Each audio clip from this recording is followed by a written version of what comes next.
Welcome back to Living Practice, the podcast that explores curiosity, spirituality, and creativity in all the ways that those intersect.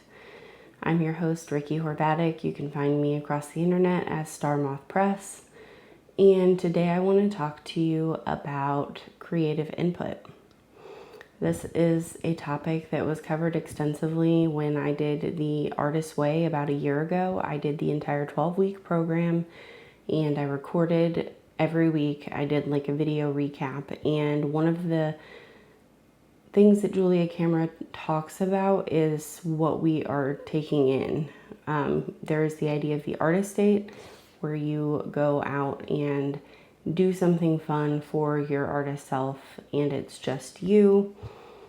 And I think this is an important concept that, especially in the day and age where you can experience a lot of things at home, I think this is an important concept to remember. This idea of taking ourselves like out into the world as an artist, looking through artist eyes, experiencing through the lens of an artist, whatever that looks like for you. It's not something that I engage in that often, to be honest, because I live in a really small town and I've been a stay-at-home mom for 8 years, going on 8 years in September. And so it's easy to get kind of stuck in our routine and not feed that creative self. But there's a lot of other ways that we bring creative input into our world. We probably don't think about scrolling on our phone as creative input, but when you're seeing work by other people, that's part of the creative input that goes into I'm trying to think of a good metaphor, but imagine you have like this giant compost pile almost, like all of the things artistically, culturally that you encounter come in and you observe them and you have your own reaction to them, and then they just sit there and they kind of ferment and maybe decompose, break down a little bit. Perhaps you can see them in their disparate parts and see what something is made up of, and maybe a part of something is more intriguing to you, and so you follow that down, like chase that rabbit hole, like through research or creative exploration.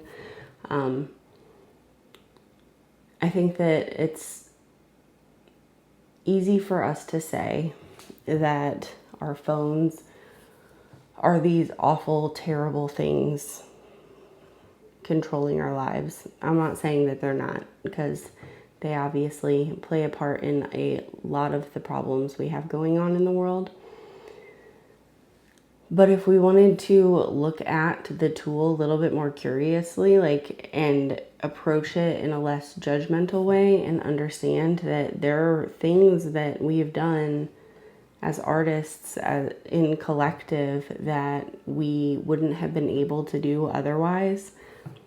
I remember when I was in high school reading about the perks of being a wallflower, and they were talking about zines in that book, and it was the only way that I had heard about zines, and I didn't really know how I could go about making them, that was for sure. And so I sort of just went with trying to make a blog or a website, but that was before Blogger, or at least to my knowledge. I couldn't just go Google something. I couldn't just pick up my phone and, ask Reddit and see what people answered. So it was a lot harder to undertake tasks that I've now, like me specifically, just using me as an example, like I've been able to accomplish things that I never thought I would have been able to before. And so I think that the creative input that we get from our phones is not always a negative thing, but it's not always positive either. I'm going to keep using my experience as an example because that's what I'm most familiar with, but I know that being on my phone often leads me to feelings of inadequacy, jealousy, even envy, and low self-worth, because I will see things that other creators are doing and I will feel like I'm not doing enough, or I will compare where I'm at with other people. And I know there's a lot of discourse out there about not comparing your life to the highlight reel of someone else's. And that's not really what I'm here to say. But I do think that it's interesting that we can receive so much positive inspiration and influence from something like scrolling through an Instagram feed or on Pinterest, which has been like covered in ads lately. But you know what I mean? All of these tools that we've been using the past like almost 20 years, like it's easy to just dismiss them now because it seems like they aren't really worth the effort. And that's part of what led me, I believe it was last year, that I deleted my original Instagram account. I had started that account in 2019 when I started learning how to crochet, and it followed me during the hardest years of motherhood and of COVID and all of the things that went into that period of time. And I'm kind of sad that that archive is no longer there. I, of course, have like the photos in my phone, but I don't have the captions saved, and I don't necessarily think that that archive belonged on Instagram. I don't think that that's information and data that Meta necessarily needs to have or claim ownership over. But I do think that there is a purpose behind archiving our lives. I think that journaling and the recent push for analog activities is really great, and that everybody should be doing that. But I know, as someone who has deleted my digital archives more than a handful of times, both blogs and social media, I can tell you that I wish I had those things to look back on. So I think that I am trying to move forward and step out of binary thinking where I think that everything is either good or either bad. And I remember that my phone is a tool that I can use, like for recording this podcast or connecting with some of the friends I've made online about art. And then I can also remember that it's something that needs to be put down so that I can live my actual life and feel the grass beneath my feet and see my kids play soccer and do all of the things that are real life things. But to pretend like these two realms don't overlap isn't completely accurate. And as somebody who has a more flourishing social life on the internet, because I just don't have many friends that live nearby, it is often disheartening and a little bit isolating to hear people talk about how everything on the internet is like terrible now. I think that we can cultivate spaces that are beautiful and just for us. And that's something I'm going to try to do in Notion, I think.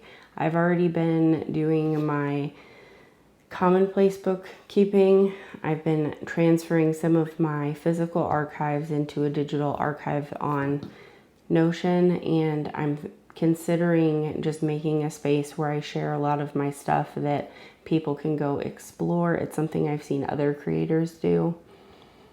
I also am thinking about doing a challenge where I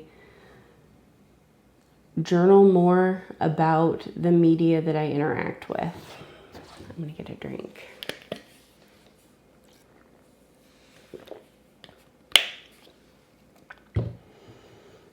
I think that, like, something I've been doing, I started my Substack Strange Static so that I could reflect on some of the stranger media and happenings that I learn about and I already consume media about. And it has led me to think and interact more deeply with what it is that I'm watching or listening to or reading. And so I thought that it would be interesting to try to expand that experiment. And so I'm going to try a journal logging activity. And if you'd like to join me, I think that'd be great. If you're stuck in a doom scroll spiral, I don't know that it's realistic to stop and journal about every single short form video that you watch, because like that happens to me a lot. But I do think that if we are mindful enough and able to stop ourselves after taking in one piece of content, and then we can go write about it, it would maybe break us out of that cycle sooner, and we could see how we're digesting what it is that we just watched, if we're even digesting it at all.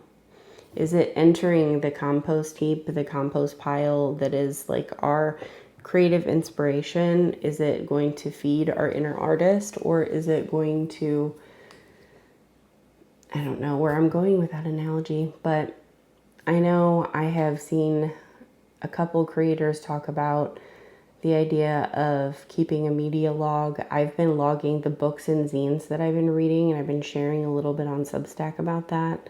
I've been paying more attention to some of the media I take in for my Strange Static Substack, but I also think that there is importance in just archiving what it is that we're doing with our days, and a log really makes sense for that. And I think the media journal as a whole is a great way to do that. And I want to do it in a way where I'm really mindful and observant of how I'm spending my time, and when I'm getting stuck in a self-destructive loop, by also not only journaling about what I'm watching and what I'm taking in from it, but also journaling about what's coming up in the body and how I feel emotionally. I'm going to start that today when I release this. That would be Friday when you actually see this video. And I invite you guys to join me for a week of media logging. I think that keeping track of what we are feeding our inner compost pile could possibly be one of the better things we do for our mental space. I know there's been a lot of talk also about digital gardening, and I think that's kind of the idea behind what I'm talking about in Notion, and basically creating a space that you're excited to be in the internet, and gathering notes. I know there are great podcasts out about that. I believe Wild Geese has a great podcast episode about that. So I think that that's an idea I also want to play with. I want to share with other people the things that are inspiring me and that I'm reading and listening to and watching and interacting with. And I'm hoping that it will help me get out into the real world more and maybe make some more connections with people. But I also hope that it helps to deepen my connection to my creativity and my artistic practice and my practice as a writer. I'd love to know your thoughts about how your creative input makes you feel, how your phone makes you feel, and if you are interested in joining the media logging experiment that I am going to be performing for the next 7 days. You can find me as Star Moth Press on most places on the internet. I believe on TikTok it's the creativity field. My Substack is where I'm most active. That's starmoth.substack.com, where I share updates on creative practice, fiction writing, comics, and now media writing as well. I would love if you guys wanted to subscribe there, or even go over to Ko-Fi and join my mail club, where I'm going to be sending out mail probably this week as soon as the stickers arrive. You have until the last day of the month to sign up for that month's mail. And there's also the option to sign up for just to receive 1 month for those with subscription fatigue, which I totally get. Finally, if you feel inspired to and want to subscribe here on the channel, I would really love that. I am finally set up with a space to do video podcast episodes, so you'll be seeing my face more, and maybe I'll be making some art the next time when I talk to you. I haven't decided how I'm going to do that yet, but ring the bell, hit subscribe, hit the like button, do all the things. And drop a comment if you have a question for my Q&A, coming up for paid subscribers over on Substack. I hope you guys got a lot out of this. I hope that you decide to join in for the media logging challenge, and most importantly, I hope you go make something today. Have a good week.